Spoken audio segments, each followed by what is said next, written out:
Hello everyone, good morning, good afternoon, good evening, depending upon when you are watching this video lecture.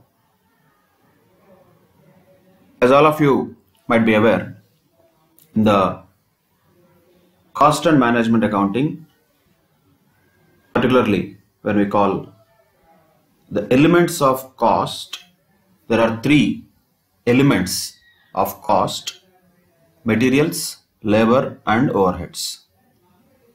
These are all computed. The cost of materials, the cost of labor and overheads is computed separately and all put together when it is accumulated into a cost sheet. That becomes a process of cost ascertainment. Keeping the cost ascertainment and how the accounting for costs happens apart, definitely there are three different elements of cost which need to be understood and examined in detail also, and as a part of one of those three elements of cost, let us particularly focus on the material cost to start with. Of course, like any other chapter, this chapter also has certain learning outcomes, but we have to be very specific once again. This chapter, once again, like any other chapter, will have problems also and theoretical aspects also. Theoretical aspects are important for understanding purposes, and if at all theory questions are asked from this, to answer those theory questions, they will be useful. Whereas certain areas, particularly in relation to problem solving, will have to be focused more in this chapter also, because normally we can expect easily a 5 marks question from this chapter. Sometimes it can extend to a bigger number of marks also. In general, it's a 5 marks chapter. So what are the ingredients or components or contents of this particular chapter? A lot of generic things will be there, of course, which you need to go through them in general, not to really be too interested in going with each and every line and comma and full stop. In general, what is the meaning, need and importance of materials?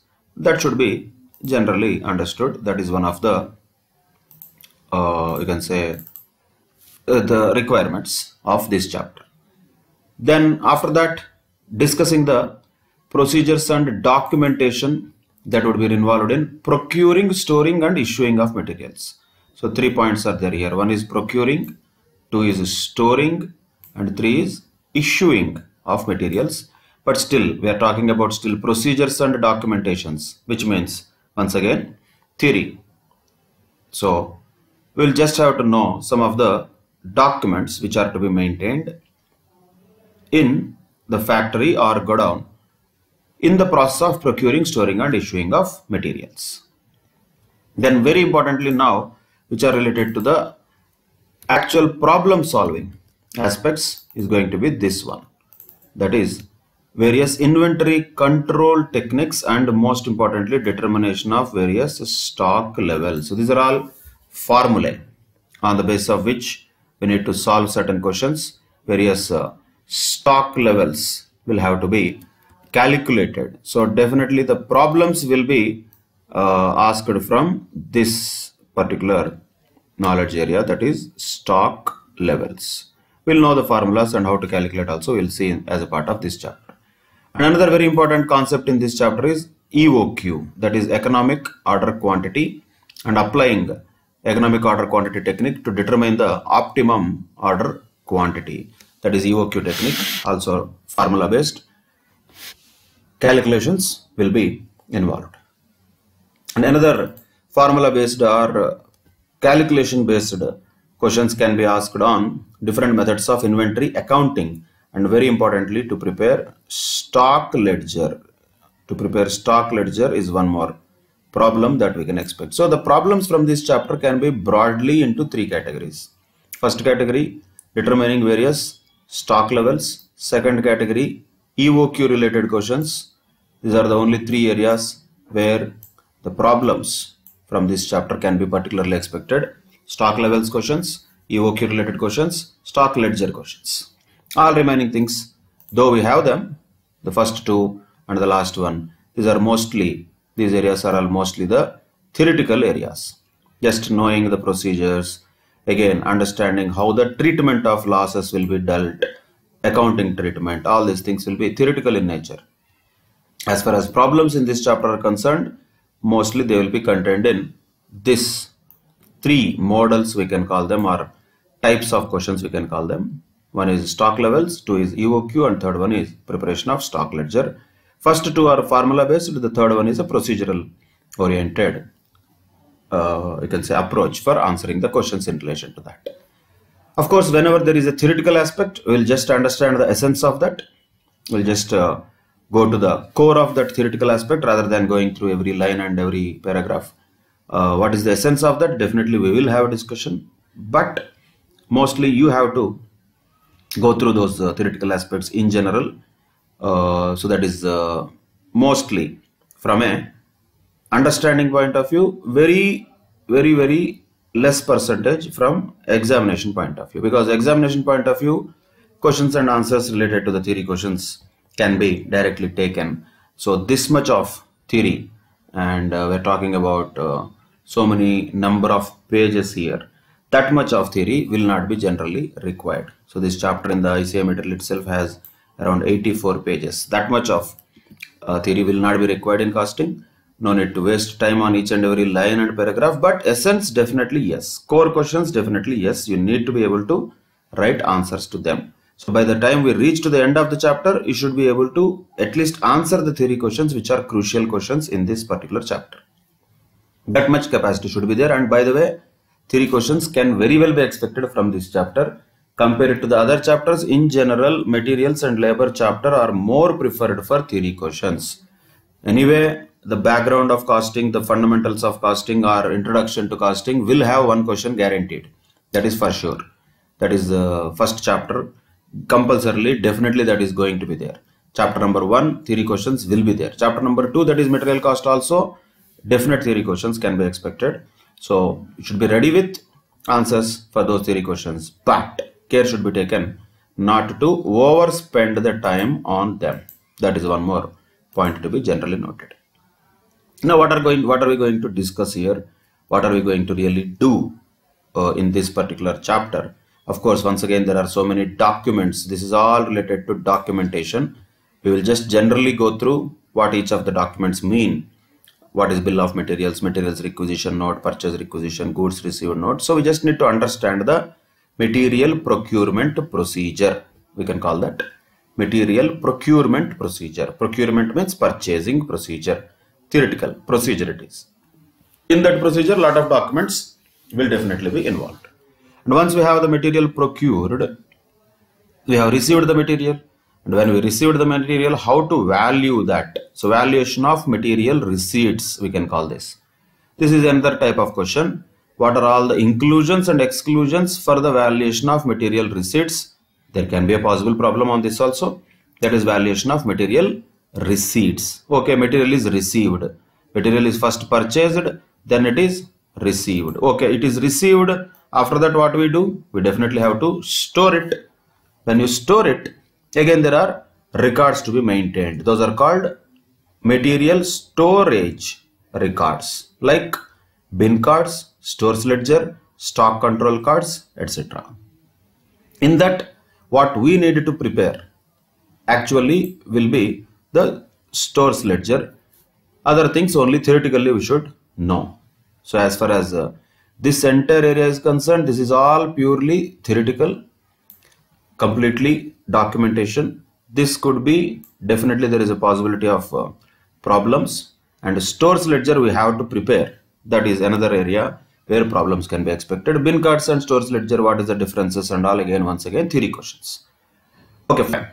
So there is a purchase of materials, that is procurement. There is receipt of materials, for which we need to do the valuation. And then there is storage of materials, for which again we need to do some documentation plus certain accounting in the form of preparation of stores ledger. But that is not enough. Then While the materials are in the godown, when they are stored, there has to be proper inventory control mechanisms. Okay, there are materials in the store. You have records for them. Is that enough? Only just recording what a material came in, what material went out is not enough. Should there be any control on them? Definitely yes. And what do we call that? We call that inventory control. So, what are the various aspects of inventory control? Very two important aspects that we are going to study are one, various levels, stock levels, minimum level, maximum level, average stock level, or reorder level, like that, danger level. Different types of stock levels are to be set and used while the materials are already in the godown. Not only that, while the materials are being ordered, they have to be ordered according to the economic order quantity. Economic order quantity, how to calculate and how that can be used as a part of inventory control techniques. That is one more point we have to do as problems. So we have one kind of question which is valuation of materials which are received.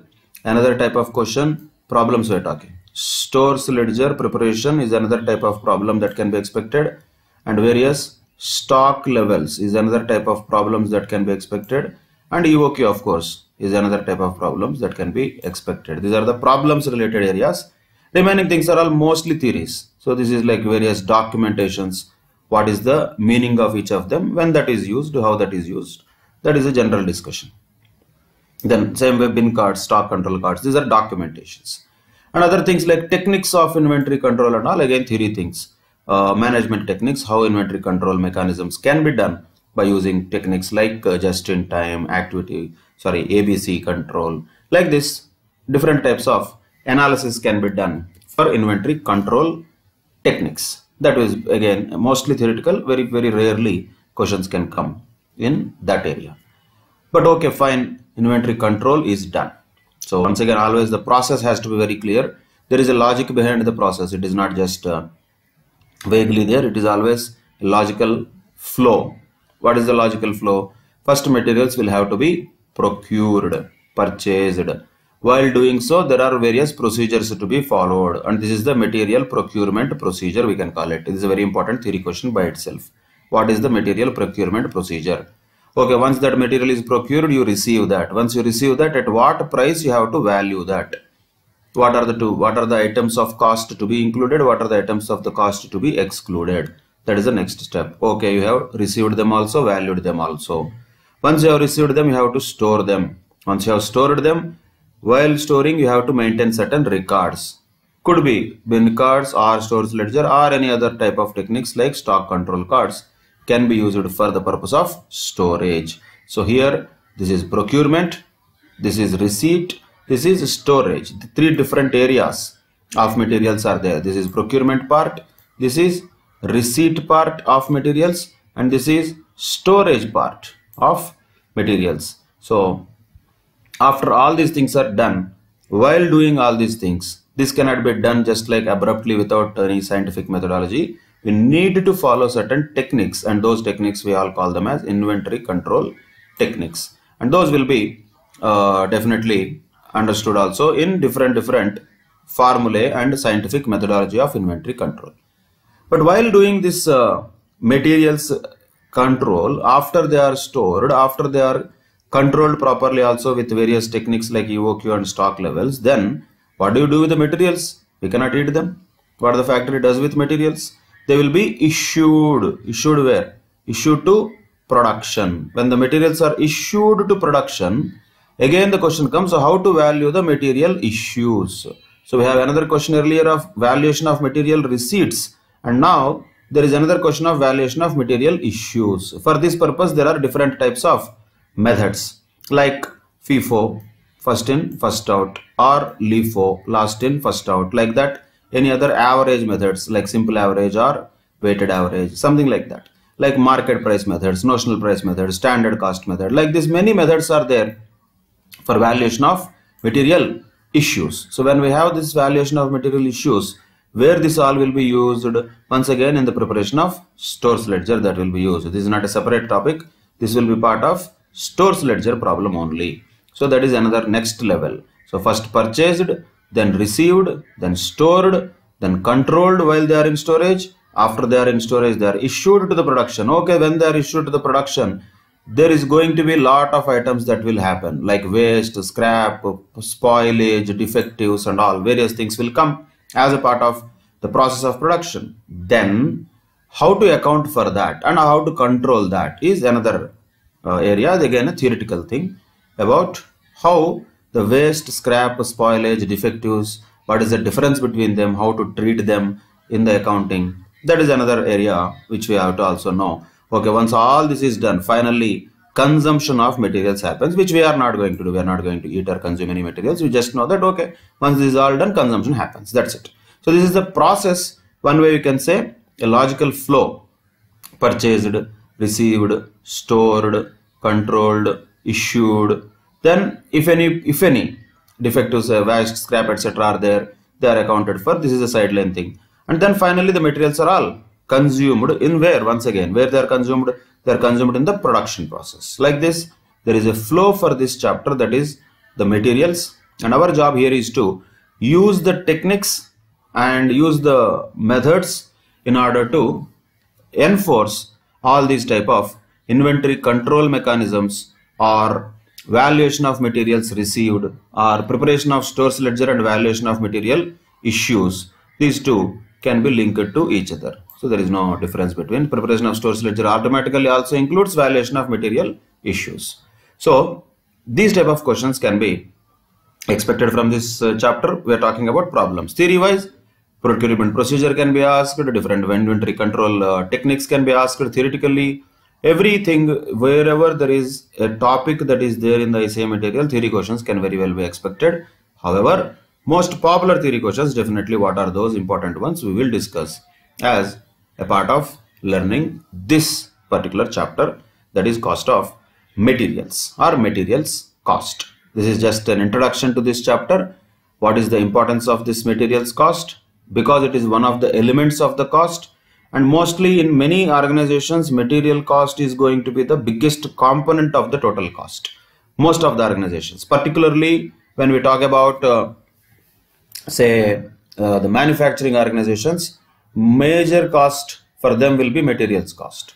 Especially when the organizations are more mechanized, labor cost might be less but material cost might be more. However, different type of organizations will have different component which is higher and lower.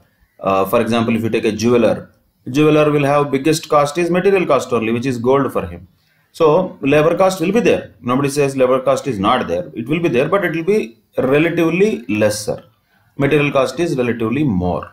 Like that, many organizations, if you take any trading organization, all the shopping malls or all the traders who are all doing the business of buying and selling, what will be the biggest cost for them? Definitely the material cost. Whatever the goods that they purchase and sell, that cost will be higher. And for manufacturers also, most of the goods, most of the products for the manufacturers, the material cost is going to be the highest component. Irrespective of that, even though it is a smaller component, definitely it is one of the components of the cost. Definitely it is one of the elements of the cost. So there should be proper control of this cost, and there should be proper ascertainment of this cost. And always, that is always common, whenever you say cost, ultimately our objective will end in two things. One is cost ascertainment and second one is cost control. All our direction of learning will be towards any of these things or both of these things, which we will also encounter in this chapter in the coming classes. With that, we'll conclude this introductory session on materials chapter. We'll start with the material procurement procedure first, and one by one, step by step, we'll move on to understanding various methodologies, techniques, and in the process, we'll solve certain questions also in this chapter of materials in the upcoming classes. And till we meet in the next class, I'll take rest. Thank you very much. Bye-bye. Take care.